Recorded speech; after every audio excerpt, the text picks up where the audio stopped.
পারতেছে না, তিনটা মিললে একটা মিলে না, দুইটা মিললে আর দুইটা মিলে না। এই অবস্থায় তালাশ করতে করতে হয়রান পেরেশান হয়ে গেছে। ওই যে যেই জেলের কথা বলতেছিলাম, লক্ষ্য করে দেখেন না, এই জেলের ঘরের মধ্যে একটা মেয়ে আছে রে ভাই। ওই মেয়েটার মধ্যে তিনটা গুণ পাওয়া যায়। এক নম্বরের গুণ হলো মেয়েটার যথেষ্ট পরিমাণে ধার্মিক পর্দানিশী। পৃথিবীর কোন ভিন পুরুষ তারে দেখে না।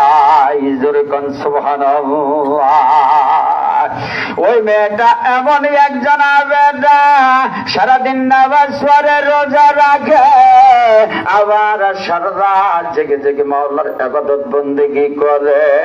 এইরকম ধার্মিক একটা মেয়ে। দুঃখের বিষয় হলো মেয়েটার ধার্মিক সাইড ভালো, পর্দানিশীর সাইড ভালো। দুই নাম্বার, মেয়েটার আমানতদারিতা ভালো। যেই মানুষটা জীবনে কোনো বেগানা পুরুষের মুখ দেখা নাই, এই মানুষটার আমানতের খেয়ানত হওয়ার সম্ভাবনা নাই। ঠিক না ভাই? ঠিক। আর পর পুরুষের সাথে যে মেয়েটা কোনোদিন দেখা করে না, তার চরিত্রের খেয়ানত হওয়ার কোন সম্ভাবনা আছে? নাই। তিন নাম্বার জায়গায় মেয়েটা সৎ খাইছে। মেয়েটা হওয়া লাগবে নাম জামা খ্যাত নবাব সম্ভ্রান্ত বংশের মায়া। এই জায়গায় মেয়েটা হলো কেবলমাত্র একজন দুর্বল জাইলার মায়া। ঠিক না ঠিক? চতুর্থ নাম্বার গুণ, মেয়েটাকে অপূর্ব রূপবতী হওয়া লাগবে। এই মেয়েটাই আল্লাহর রহমতে খুব সুন্দরী রূপবতী খুবসুরতী মেয়ে। জোরে বলেন সুবহানাল্লাহ। তখন কিন্তু সুলাইমান আলাইহিস সালাম তিনার সিংহাসনে সমাসীন পাত্রিতাল্লাহ চলতেছে। এই ঘোষণা যাইতে যাইতে রাস্তা দিয়ে যাওয়ার সময় একদিন ওই জাইলা বেটা শুনতে পায় একজন ঘোষক ঘোষণা দিয়া যায় নবী সুলাইমান বিয়ে করবেন, এই এই কোয়ালিটি থাকা লাগবে। জাইলা বেটাই শুনেছে, শোনার পরে চোখের পানি ছেড়ে দিয়েছে। সুলাইমান নবী বিয়ে করবে, চারটা গুণবোধ গুণের অধিকারী মায়া তালাশ করতেছে। আমার মেয়ের মধ্যে তিনটা গুণ পুরোপুরি রয়ে গেছে, কিন্তু আমি হতভাগা। আমি এক জায়গায় মার খাইছি। আমি তো সম্ভ্রান্ত বংশের কেউ না, আমি তো খ্যাতনামা বংশের কেউ না। এইটা মনের মধ্যে ব্যথা লইয়া লোকটা চোখের পানি ছেড়ে দিয়েছে। এই অবস্থায় কানতে কানতে বাড়িতে চলে গেছে। বেবি জিজ্ঞাসা করে, কেবল স্বামী তোমার মনে কেন ব্যথা? এবার ওই জাইলা ডাক দিয়া কয়, বেবি এই ব্যাপার, আজকে আমি যদি খ্যাতনামা বংশের কেউ থাকতাম, সম্ভ্রান্ত বংশীয় কেউ থাকতাম, আমার মেয়েটা সুলাইমান নবীর কাছে বিয়ে দিতে পারতাম। এক জায়গায় মার খাইছি, বাকি তিনটা গুণ আমার মেয়ের মধ্যে রয়ে গেছে। জাইলার ভয় উল্টাই একটা ধাবাক দিয়ে থামা দেয়, খবরটা সাবধান এমন বলা বলি কইর না। সুলাইমানের কোন লস্কর, কোন সৈনিক যদি জানতে পায়, কোন অনুচর যদি জানতে পায়, সংবাদটা রাজ দরবারে চলে যাবে, আমাদের বিপদ হয়ে যাবে, গর্দান চলে যেতে পারে। সাবধান, এই কথা মুখে আর দ্বিতীয়বার বলবা না। এবার জাইলা চুপ হয়ে গেছে, কিন্তু মনের মধ্যে দাউ দাউ করে আগুন জ্বলে। ভাই গো, কোনো একদিন এক পর্যায়ে মায় যখন আলাপটা তার মেয়ের সাথে মাথায় চুলে তুল দেওয়ার সময়, মায় তদবির করেন অনেক সময় মেয়ের রূপচর্চা করে দেয় না, মেয়েটার সামনে বসাইয়া মাথার চুলগুলো যখন আওলা দিয়ে সুন্দর করে আশ্রয়া দেয়, সাজায়া গোজায়া দেয়, ওই সময় কথা স্থলে বইলা ভালাই, বেটি রে তোর মধ্যে যেই ধার্মিকতা, তোর মধ্যে যেই আমানতদারিতা, তোর যেই চেহারা, যদি আর একটা গুণ মাত্র থাকতো রে, তুই যদি সম্ভ্রান্ত বংশের মায়া হতে পারতি, নবী সুলাইমানের বিবি হতে পারতি। দুঃখের বিষয়, কপাল খাটা হওয়ার কারণে সম্ভব হচ্ছে না। সুলাইমান নবী বিয়ে করবে, কিন্তু মনের মতো স্ত্রী পাইতেছে না। এই কথাটা মেয়ের মনের মধ্যে লাগার পর মেয়ের ভিতরে তুফান শুরু হয়ে গেছে। মেয়েটাই আল্লাহর দরবারে ফরিয়াদ করে বলে, আল্লাহ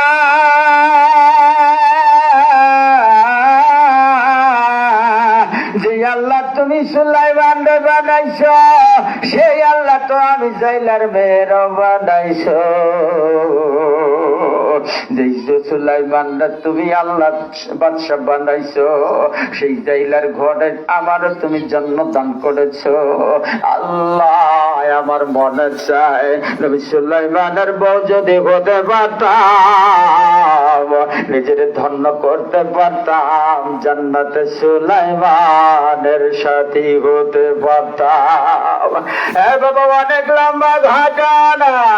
এক পর্যায়ে মেয়েটা গোপনে গোপনে সুলাইমানকে একতরফা ভালোবাসে, কিন্তু সুলাইমানের সাথে তার কোনোদিন দেখা সাক্ষাৎ হয় নাই। বাবা তার মায়া দেখে নাই, বাবাই দেখে নাই।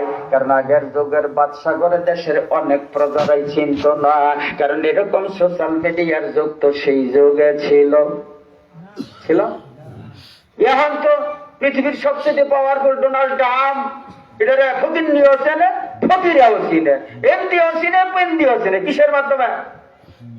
মিডিয়ার মাধ্যমে। কিন্তু আগে তো এরকম মিডিয়া ছিল না। যাই হোক, ভিতরে ভিতরে কামনা করছি। এক পর্যায়ে মেয়েটা কিতাবে আসছে, একদিন সুন্দর একটা চিঠি লিখছে, লেখা সুলাইমানের রাজ দরবারে পাঠাইয়া দিচ্ছে। একটা গুণ খেলে আমার মধ্যে নাই, আমি খ্যাতনামা বংশের না। এদিকে সুলাইমান নবীও দরবার বসাইছে। কি ব্যাপার, পাত্রী পাইলেন না? বলে 4 গুণ মিলা পাওয়া যায় না। এর মধ্যে এক দূত নিয়ে চিঠিটা যখন দিছে, আর এক চাওতায় খারিয়া কয়ে যে বাদশা নামদার ইজ্জত সম্মান আর রইল না। কেন? বলে জাইলার মেয়ে আপনার বউ হওয়ার স্বপ্ন দেখে, এই যে চিঠি বানাইছে। সুলাইমান আলাইহিস সালাম একটু ভুল করলেন, ওখানে ওই চিঠিটাকে ছিঁড়ে ফেললেন।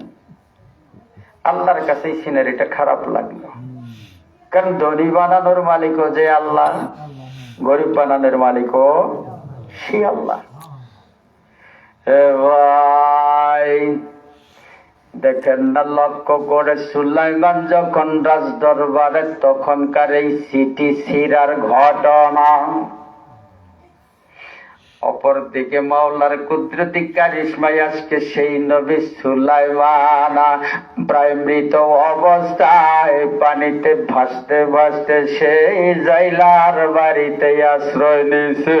জোরে কোন সুবহানাল্লাহ। বাবা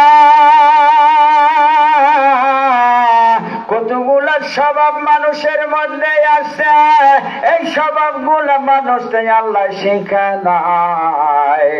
এই গুণগুলা ইবলিস শয়তানের তরফ থেকে মানুষের মধ্যে আসে। অত্যন্ত জটিল জটিল 4টা মারাত্মক গুণ রে বাবা।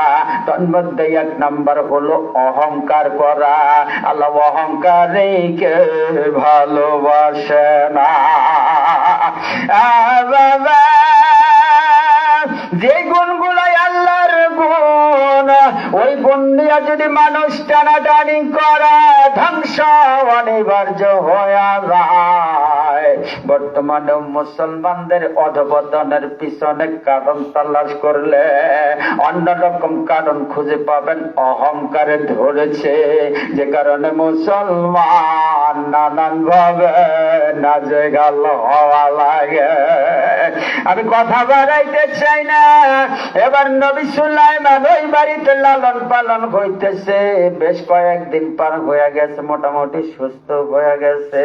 সুলাইমান নবী ওই বাড়িতে পা রাখার পর থেকে জাইলার ব্যবসায় অনেক উন্নতি হওয়া শুরু করে দিয়েছে। মনে আছে না? ভুলে গেছেন? এক পর্যায়ে জাইলায় ডাক দিয়া কয়, বাবা তোমার কোনো পরিচয় তো তুমি দিলা না, আমিও বললাম না। বাবা আমার তো কোনো বেটা পুত্র নাই, আমার যে ইনকাম অনেক বাইরে গেছে, একা ব্যবসা সামলাইতে পারতেছি না। বাবা আমি তোমার বসে বসে লালন পালন করতে আমার কোনো কৃপণতা নাই, কিন্তু আমার যদি একটা ছেলে থাকতো আমারও তো অনেক সহায়তা করতে পারতো। বাবা তুমি আমার ছেলের জায়গায় কি বসবা? তোমার মাংনা খাটাইব না। প্রতি মাসে তোমার 100 দিনার করে মজুরি দেব। জোরে কোন সুবহানাল্লাহ। এই জাইলায় যখন 100 দিনার প্রতি মাসে মজুরির প্রস্তাব পেশ করেছে, ওই দিক দিয়া সুলাইমান আলাইহিস সালাম দিলে দিলে আর নিজের কন্ট্রোল করতে পারতেছেন না। দিলে দিলে আল্লাহরে ডাক দিয়া কয়, আল্লাহ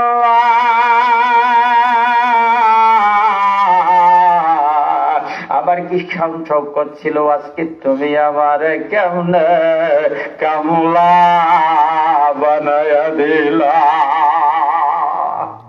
আল্লাহ পারেন এমন কোন বিষয় নাই। এবার লক্ষ্য করে দেখেন না, সুলাইমান আলাইহিস সালাম রাজি হয়ে যায়। সুলাইমান নবীরে লইয়া যাইলাই যেদিন মাছ ধরতে যায়, ওই দিন থেকে আরো বেশি বেশি মাছ পায়। আগে যা ইনকাম হইতো তার চাইতে আরো অনেক গুণ, 9 গুণ 10 গুণ ব্যবসায় উন্নতি হওয়া শুরু করে দিয়েছে। আর বাবা সারাদিন ব্যবসার কাজ শেষ করে রাত্রিতে বাড়িতে আসে, বাড়ির বাহিরে থাকার জায়গা করে দিয়েছে তার। আর বাড়ির ভিতরে থাকে যাইলাই তার বউ পোলায় আর বউ আর তার মেয়েটার লইয়া। এমত অবস্থায় দিন যখন চলতেছে চলতেছে চলতেছে, এক পর্যায়ে তার ব্যবসা ফলতে ফলতে অনেক উচ্চ মাপের ব্যবসায়ী হয়ে গেছে। ইনকাম তার শত শত হাজার হাজার গুণ বাইরে গেছে। কিন্তু বাইরে গেছে কোন কারণে? বিবিরে লইয়া পরামর্শ করে, বিবির এই ছেলেটা যেই দিন আমার বাড়িতে পাও রাখছে ওই দিন থেকে আমার কপাল ঘুরে গেছে। বিবি মনের মধ্যে একখান কথা কল্পনা করি, মুখ খুলে তোর কাছে বলি না, যে ছেলেটার ইজ্জতের খাতিরা, যে ছেলেটার ফজিলতের কারণ আজকে জিরো থেকে হিরো মাপের একজন ব্যবসায়ী আমি। ঘরের যে যুবতী মাইয়াটাই আছে রে বিবি, তুই যদি রাজি থাকতি এই ছেলেটারে দিয়ে বিয়ে পড়াইলে কেমন হইত? এক পর্যায়ে বিবি ডাক দিয়ে কয়, আপনি ঠিকই বলেছেন, এই ছেলেটা দেখতে শুনতে যেমনই সুশ্রী, ছেলেটা ওই রকম নম্র ভদ্র অমায়িক ব্যবহার তার। এমন ছেলে যদি জামাই হিসাবে মেয়ে তো সুখী না হইয়া পারে না। সুবহানাল্লাহ। অনেক লম্বা কথা। অবশেষে বিয়া ঠিক করছে। মেয়ের বাপ যাইলে নিজেই পয়গাম দিছি সুলাইমান আলাইহিস সালাম রে, বাবা তুমি কি বিয়ে শাদী করছো? বলে না, বিয়ে শাদী করি নাই। তাহলে আমার ঘরে যে এইরকম গুণাবলী সম্পন্ন একটা মেয়ে আছে, 1 নাম্বার পর্দানিশী দিনদার, 2 নাম্বার আমার মেয়েটা খুব আমানতদার, 3 নাম্বার চেহারা সুরত খুবই ভালো, খুব সুন্দর। এটা আমার মেয়ে, জাইলার মেয়ে, তুমি কি নিবা? সুলাইমান আলাইহিস সালাম কোন জবাব দিচ্ছে না, চিন্তা করতেছে, হায় কপাল, কি গো মালিক পারে না।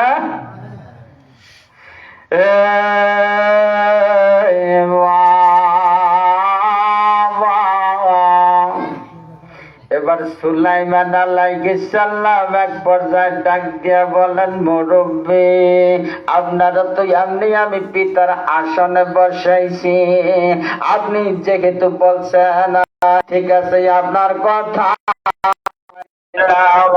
কিন্তু মেয়েটাকে একটু বলেন না। যেটা ডাক দিয়া কর, বাবা তুমি যেই বাড়িতে বর্তমানে থাকতেছ এই বাড়িতে মেয়েটা আছে আবার আদরের একমাত্র মাইয়া। সুলাইমান আলাইহিস সালাম বলেন, প্রায় 1 বছর যাবত আমি এই বাড়িতে থাকতেছি, অথচ এই বাড়িতে যুবতী মায়া আছে আমি জানি না। এরকম পর্দার এসে ভাই তো আমার দরকার। জোরে কোন সুবহানাল্লাহ। পরিচয় কথা বলো দিশা দেয় নাই। যাই হোক, বিয়া ঠিকঠাক হয়ে গেছে। নগদ বেশ কয়েকশো দিন আর দিয়া পাঠাইছে, যাও বিয়ে জন করবো, বাবা বিয়ের মার্কেটিং করে নিয়ে আসো। 1 তারিখ ঠিক করছে, মার্কেট করে নিয়ে আসো। তো ওই দিন ভোরবেলায় অন্যান্য দিনের মতো যখন ছেলেটারে ডাক দিতে যাবে, তখন জেলের বউটা আন্দাজ আছে, এতদিন তো কামলা হিসেবে খাটাইছ, বিয়া যেহেতু ঠিক হয়ে গেছে তো জামাই এখন সবাই খাটাবার চাপ, কোনো ডিস্টার্ব করবে না, তোমার মধ্যে তুমি চলে যাও, ধরে কোন সুবহানাল্লাহ সুবহানাল্লাহ, কোন আজকে দরজায় খা গেছে। যাই হোক বাবা, ইতিমধ্যে একখান ঘটনা ঘটে গেছে। বিয়ে কিন্তু বাবা ঠিক হয়েছে তার কয়েক সপ্তাহ আগে। সুলাইমান জাইলার সঙ্গে নদীর কিনারায় মাছ ধরে একটা ভালো দিন আসমান দিয়া যাওয়ার সময় খেয়াল করে দেখে এইখানে জাইলার লগে যেই মানুষটা মাছ পাড়তেছে এটা তো দেখতে হুবহু সুলাইমান, আবার দরবার পরিচালনা করতেছে সেও তো এক সুলাইমান। ঘটনা কি মানে তো বুঝতেছি না। আবার কিছুদিন যাবৎ দেশের মধ্যে উলট পালট অনেক কাজ হইতেছে। আগে তো সুলাইমান নবী এরকম উল্টা পাল্টা কাজ করে নাই। রাজ দরবারের মধ্যে কোনো মাদক কায়দা নাই, কোন সরাসরিয়ত নাই, ভেদ বিচার নাই। তিনটার ট্রেনের মধ্যে পরীক্ষাইতে কি ব্যাপার এই লোকটাই ভালোভাবে পরীক্ষা নিরীক্ষা করে দেখে সামনে সুরত ধরে নাই।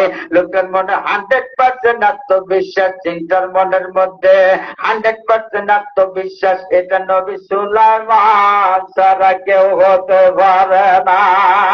এবার চিন্তায় দরবারে চলে যায়, সবকিছু যখন উলট পালট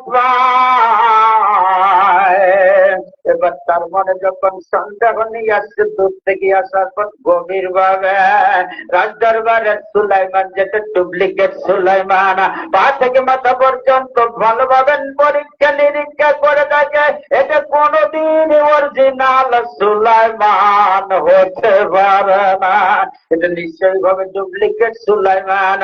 এবার যখন তার ধরতে যাবে খন্ড চিন্তায় বুঝতে পেরেছে আমি ধরা খেয়ে গেছি, এবার আর রক্ষা নাই। রাজপ্রাসাদ সাইরে দিয়া বিদ্যুৎ গতিতে দৌড়ায়, ভালো চিন্তা তার পিছনে পিছনে ধাওয়া দেয়। যাইতে যাইতে যাইতে যাইতে শত শত মাইল যখন চলা যায়, একটা দরিয়ার উপর দিয়ে যাওয়ার সময় চেষ্টা করে নিজে গায়েব হওয়ার জন্য পারে না। সুলাইমানি আংটির কারণে ভাবতেছি আংটির কারণে আমাকে ধরা খাওয়া লাগবে ভালো দিনের কাছে, সুতরাং আমাকে ধরা খাওয়াইলে সাহেস্তা করা হবে, আমি সাহেস্তা হতে রাজি না। বিলীন হওয়ার জন্য, হাওয়ায় মিশিয়ে যাওয়ার জন্য হাতের আংটিটা চট করে খুলে দরিয়ার মাঝখানে ছেড়ে দিয়ে হাওয়া হয়ে যায়। এবার তাদের ধরা সম্ভব হয় না। এই আংটিটা যখন দরিয়ার মাঝখানে পড়ে গেছে, সঙ্গে সঙ্গে দরিয়ার একটা মাছ টপ করে তারা গিলা খাইছে। মাছটা বিবরণ সম্পর্কে আসছে মাঝারি ধরনের একটা মাছ। এই মাছটা যখন এই আংটিটা গলধকরণ করেছে, লগে লগে সমুদ্রের সব মাছগুলো সমস্ত জলজ প্রাণীগুলো তার অনুগত হয়ে গেছে। যেরকম সুবহানাল্লাহ। এবার এই মাছটা যেদিকে যায় সব মাছগুলা তার পিছনে পিছনেই যায়, অথচ সাইজে বেশি বড় না। কিতাবে আসছে যত দিন যাইতেছে ওই আংটি তার ভিতরে যাওয়ার কারণে তার চেহারা তত টলমল টলমল করতেছে মাছটা। এক পর্যায়ে সব মাছ তার পিছনে পিছনেই ধাওয়া করে। ওই যে বিয়া ঠিক হয়েছে ওই দিন যে মাছ মারবার গেছে, তো বেলা উঠলে আমি তো ঘুম ভাঙ্গে নাই, শাশুড়িয়া মারা করছে, পরে আরাম টারাম করে শেষ করে যখন গেছে, যাওয়ার পরে সুলাইমান লইয়া বিয়া তো ঠিকঠাক হয়েছেই, মাছ যখন মারতে গেছে ওই দিন জাল যখন পাচ্ছে, ওই মাছটা আইসা জালের বেড়ে ঢুকছে। ঢোকার পর ওই মাছটা সহকারে জাল যখন টানে উঠাইছে, কিতাবের সাক্ষ্য দেয় জলের যত মাছ আছে হাজার হাজার মাছ শুকনার মধ্যে এসে। কিসের গুণ? ওই যে আংটির। এবার মাছ খুব পরিমাণে বেচছে, অন্যান্য দিনে পর্যন্ত যত ইনকাম হয়েছে তার থেকে কয়েকশো গুণ বেশি। কিন্তু ওই সুন্দর মাছটা সাইড করে রাখছে, এটা বাড়িতে নিয়ে যাবে। সব বেচা ফেলাইলে চলে, বিয়ের সাথে ঠিক হয়ে রয়েছে, মেয়ের বিয়ে দেবো, তাহলে এই মাছটা নিয়ে আসে। হায় হায়, বাড়িতে নিয়ে আলদা বউর সামনে ফেলাইছে, এই যে মাছ কাটো কড়ম বাড়িয়ালি করছে কিনি ওই মেয়ারে ডাক দিছে কেটে আয় মাছ কোট। যেটি যখন মাছটা কুটতে গেছে, মাছটা কোটার পরে দেখে গলা যখন কাটতে গেছে টপ্পস করে কি জানি একটা শক্ত জিনিস জমিনের মধ্যে পড়লো। চেয়া দেখে ওটা ঝলক মারছে, চিৎকার মেরে বলেন না সুবহানাল্লাহ সুবহানাল্লাহ। বেগম এবার জাইলার মেয়ে চিন্তা ভাবনা করে বলে, আমি মনের মতো স্বামী পাইতে যাচ্ছি, আমার বাবার পছন্দ হয়েছে, মায়ের পছন্দ হয়েছে, তাই তো ছেলেটা আমারও পছন্দ হয়েছে। আমি যে বিয়ে বসতে যাচ্ছি বাসর ঘরে আমার স্বামীর আমি কি উপহার দেব, এই টেনশন করতে করতে হুট করে যখন মাছ কাটতে যায় ওই আংটিটা তার সামনে পড়ে গেছে। এটার সুন্দর করে পরিষ্কার করে সুন্দর করে ধুইয়া ক্লিয়ার করে মায়ের কাছে জমা রাখছে। মা, বাসর ঘরে তোমাকে জামাই রে আমি এটাই উপহার দেব। জোরে কোন সুবহানাল্লাহ। বাবা অনেক লম্বা কথা দিয়ে যখন হয়ে যায় বাসর ঘরে, এবার বাড়ির এতটুকু রাখতে পারি কোথায়? বাইরে। আজকে জামাই অন্দর মহলে বাসর ঘর সুন্দর করে সাজাইয়া বাসর ঘরের মধ্যে নবী সুলাইমান বসে রাখছে। এবার মেয়েটা এখন বাসর ঘরের মধ্যে ঢুকা যাবে। ওই মেয়েটা বাসর ঘরে যখন সুন্দর করে সাজাইয়া গুজাইয়া বাসর ঘরে যখন মেয়েটার পেশ করেছে রে বাবা, বিছানার উপর গিয়ে যখন মেয়েটা বসে দুইজনে যখন মধুর আলাপ করতে যাবে, সুলাইমান আলাইহিস সালাম মেয়েটার ডাক দেয়া বলে, ও গিন্নি তুমি শোনো, আজকে তো বাসর সজ্জার রাত্রি, সুখের আলাপ আলোচনার রাত্রি, তোমার জীবনের কোন দুঃখজনক ঘটনা থাকলে আমার একটু শোনাইতে পারো, তোমার জীবনের কোন আশা পূর্ণ হওয়ার বাকি থাকলে আমার একটু শোনাইতে পারো, আমি চেষ্টা করব তোমার আশা পূরণ করার জন্য। এবার নববধূ ডাক দিয়া কয়, স্বামী আমার অতীতের কথা স্মরণ করে কষ্ট দিতে চাই না, আমার মনে যে কথাটাই আছে মনের মধ্যেই আমি ছাইচাপা আগুন হিসেবে রেখে দিয়েছি, আমি আর সেই খাতাটা খুলতে রাজি না। সুলাইমান আলাইহিস সালাম কোনোভাবেই তার ছাড়ে না। এই লোকটা, এই মহিলাটা, এই নববধূ গোপন কথা বলতে রাজি না।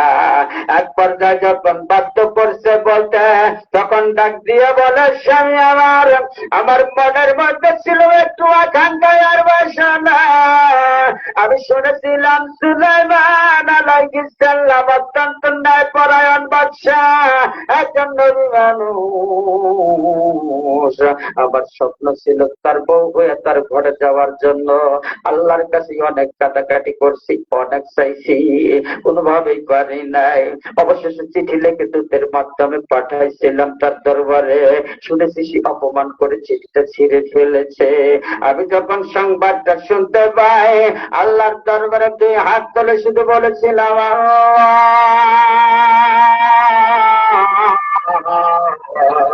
তুমি আল্লাহ যেই সুলাইমানকে বানাইছো এবং বাদশাহী দান করেছো, সেই আল্লাহ তুমি আমারও বানাইছো, জাইলার ঘরে দান করেছো।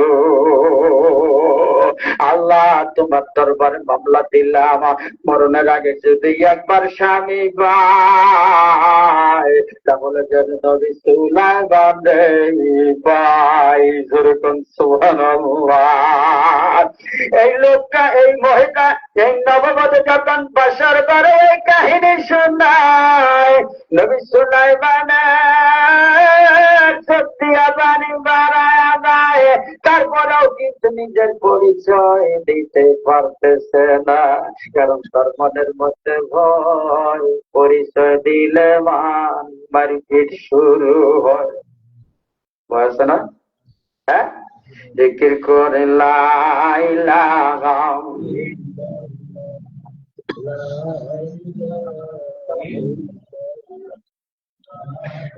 জোরে লা ইলাহা জোরে লা ইলাহা, যাই দেখছে জোরে সোরে লা ইলাহা।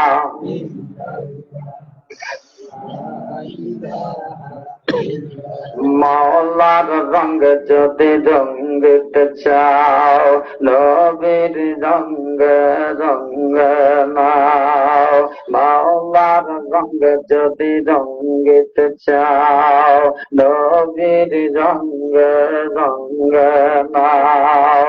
জান্নাত জীবন ভরিয়ে নাও, গুনাহ খাতা ছেড়ে দাও। লা ইলাহা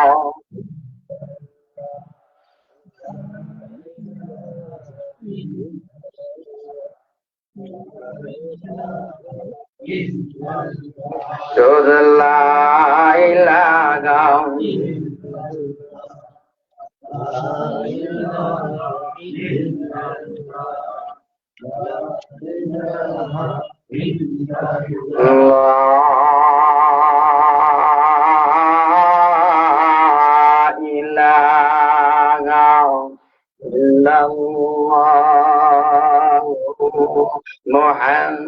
মুহাম্মাদুর রাসূলুল্লাহ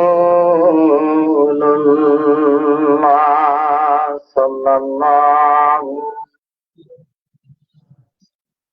বেগম সুলাইমান আলাইহিস সালাম ততক্ষণ টের পাইছে কি পায় নাই, কোন কারণে কি হয়েছে, কিন্তু তারপরে পরিচয় দিতে পারতেছে না। তো দিলেই ঝামেলা।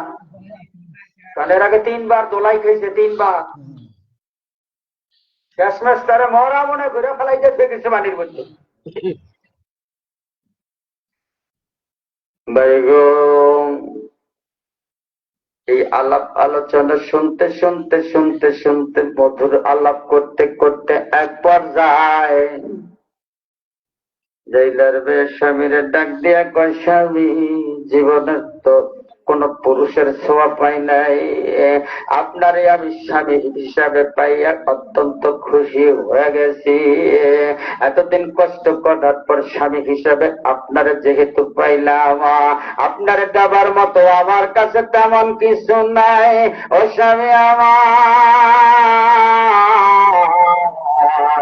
আপনার ডান হাতটাই আমার দিকে একটু বাড়াইয়া দেন না, আমি একটু হাতটা দেখতে চাই গো স্বামী আমার। নববধূর আপনার স্বামী হিসাবে তো ফেলে দেওয়া যায় না। সুলাইমান আলাইহিস সালাম তার দিকে হাতটা বাড়াইয়া দিছেন। হাতটা যখন নরম, হাত দিয়ে সুন্দর করে বিবি ধরেছেন। এরপর ডাক দিয়ে বলেন, স্বামী আমার একটু চক্ষুটা বন্ধ করেন না, আমি আমার তরফ থেকে সামান্য একটু উপকার আপনারে দিতে চাই, আমার লজ্জা লাগে গো। আপনি চক্ষুটা বন্ধ করেন, আমি আগে দিয়ে আসি, তারপরে চোখ খুলে আপনি দেখবেন, তার আগে খুলবেন না। এবার সুলাইমান আলাইহিস সালাম তো কিছুই বুঝতে পারে নাই, চক্ষু বন্ধ করে আছেন নববধূর আবদার রক্ষার্থে। বাসর ঘরে বউয়ের কথার সাথে তো উজানি করা যায় না, মধুর মোহাব্বতের সময় তার কথা তো মেনেই নেওয়া লাগে। এবার সুলাইমান আলাইহিস সালাম চোখ বন্ধ করছে, আস্তে করে নববধূ তার কবর থেকে সুন্দর করে ওই আংটিটা বের করে সযতনে তার আঙ্গুলের মধ্যে যখন পরে দিছে, এবার জবান ছেড়ে ডাক দিয়া কয়, স্বামী চক্ষু খুললেন তো, দেখেন আপনার এই জিনিসটা মানাইছে কি মানায় নাই। এবার চোখ মেলে যখন নবী সুলাইমান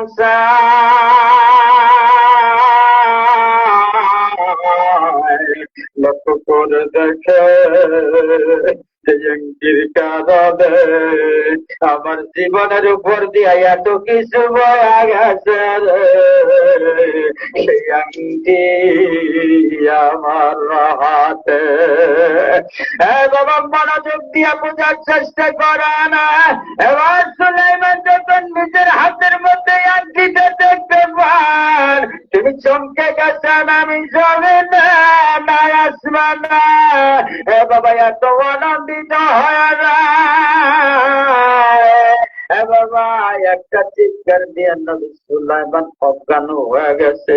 কেন অজ্ঞান হবে না? কারণ নবী সুলাইমান জানে যে এই রাজ্য ক্ষমতা হারাই দিয়ার পুনরুদ্ধার হওয়া সম্ভব না। আমার পরিচয় কোন জায়গায় ব্যক্ত করাও সম্ভব না। ব্যক্ত করলেই নানান রকম অসুবিধা হবে, বিপদ আপদ চাইবে যাবে, মারপিট শুরু হয়ে যাবে। এজন্য সুলাইমান আলাইহিস সালাম মনের কথা মনের মধ্যে প্রায় 1 বছর যাবৎ বয়া বেড়ায়। অথচ সেই আংটিটা তার নববধূর মাধ্যমে তার হাতের মধ্যে কিভাবে আসতো এটা ভাইবা অবাক হয়ে গেছে। আশ্চর্য হয়ে নিজের কন্ট্রোল করতে পারে নাই, একটা চিৎকার দিয়ে অজ্ঞান হইয়া যায়। বাবা যখন চিৎকার দিছে, ঘর থেকে শাশুড়ি দৌড়ে আসছে। শ্বশুর দৌড়ে আসছে, কি হয়েছে রে মা? বলে কি জানি, কিছুই বলতে পারবো না। এরকম ঘটনা যখন চোখ মেলে আংটিটা দেখছে, চিৎকার দিয়ে অজ্ঞান হয়ে গেছে। রীতিমতো পানি ঢালার তদবির করে, আবার শাশুড়ি ডাক দিয়ে করবে দিলে হয়তো আংটির সাথে জিনের কোনো আসর থাকতে পারে, সেই কারণে তোর সঙ্গে হয়তো বাসর করে অজ্ঞান হয়েছে রে।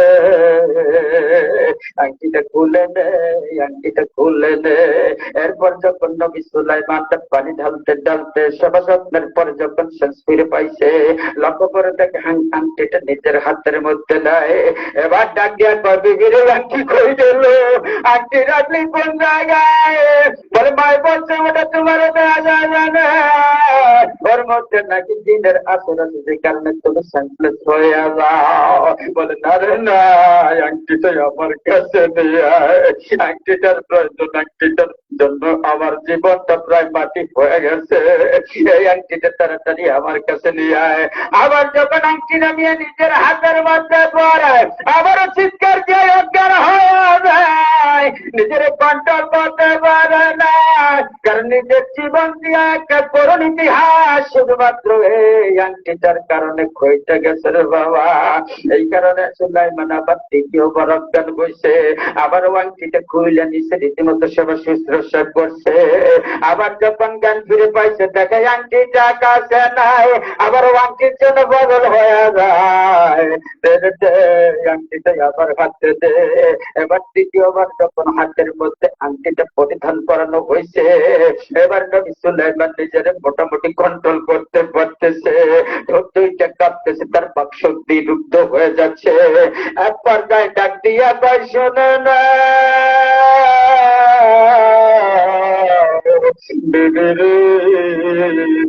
সুলাইমানের বিবি হওয়ার জন্য তুই এত কাছাকাছি করছস, আল্লাহর দরবারে এত নালিশ করছ, আবেদন করছ, সাবধান করছ, আল্লাহ তোরে বঞ্চিত করে না।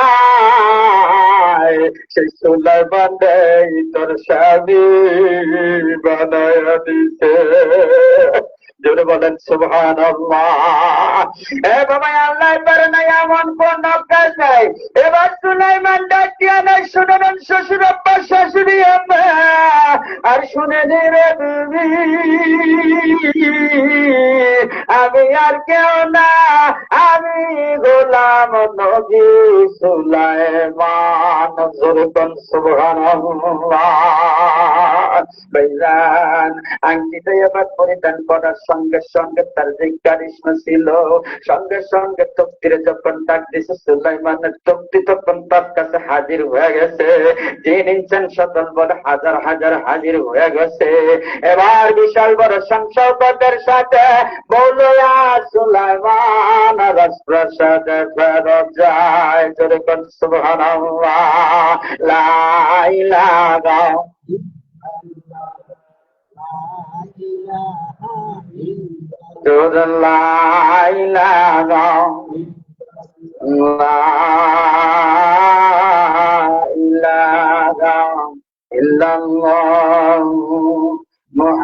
মুহাম্মাদুর রাসূলুল্লাহ সাল্লাল্লাহু। এখন এই ইতিহাস শুনাইলাম, কিচ্ছা শুনাইলাম, কারণ দেশের মানুষ কিচ্ছা ভালোবাসে, সেই কারণে আমি আজ কোনোদিন কোথাও করি নাই। কিন্তু জেনে রাখবেন, অনেক নামি দামি বক্তারা এই বয়ান করে, বড় বড় বক্তারা করে, আর আমরা বুড়ো বক্তারা করলে দোষী। কিন্তু ঘটনাটা সহি কিনা সে ব্যাপারে অনেক আপত্তি আছে। আল্লাহ তাহের সূরাটি মূল কিতাবটা আরবিতে লেখছেন, তিনি তিনার কিতাবের মধ্যে লিখেছেন এই ঘটনাটা পুরা সহি না, গায়রে সহি ঘটনা। তখন সেই ব্যাপারে আমি মতামতকে যাচ্ছি না, আমি কথা বাড়াতে চাচ্ছি না। দেশে যেহেতু চলে এটা আমি সেই জন্য শেষ কথা বলে দিলাম। যদিও ঘটনাটা শুনাইলাম, আসলে ঘটনাটা পূর্ণ সহি নয়। এ ব্যাপারে ওলামায়ে কিরামের অনেক মতভেদ আছে। যাই হোক, আমাদের ওয়াজ নসিহতের মধ্যে, বিশেষ করে আমাদের বিভিন্ন কিতাবাদির মধ্যে অনেক দুর্বল ঘটনা, যে ঘটনা ঢুকিয়ে দেওয়া হয়েছে। তো এগুলা বর্ণনা করার সময় বইলে দেওয়া উচিত যে ঘটনাটা দুর্বল, ঘটনাটা জয়ী। তা না হইলে মানুষ অনেক সময় ওটারে সহি মনে করে ওটার উপর একটা বেড়ে বেড়ে যায়। এই জন্য ব্যাপারে খুশি থাকা উচিত। তা যাই হোক, এতক্ষণ না বলতে বলতে যা কিছু বলতেছিলাম অনেক লম্বা সময় কথা বলে ফেললাম, কারণ আপনার ঘরে আসতে দেরি হয়েছে। আমার যে প্রধান আকর্ষণ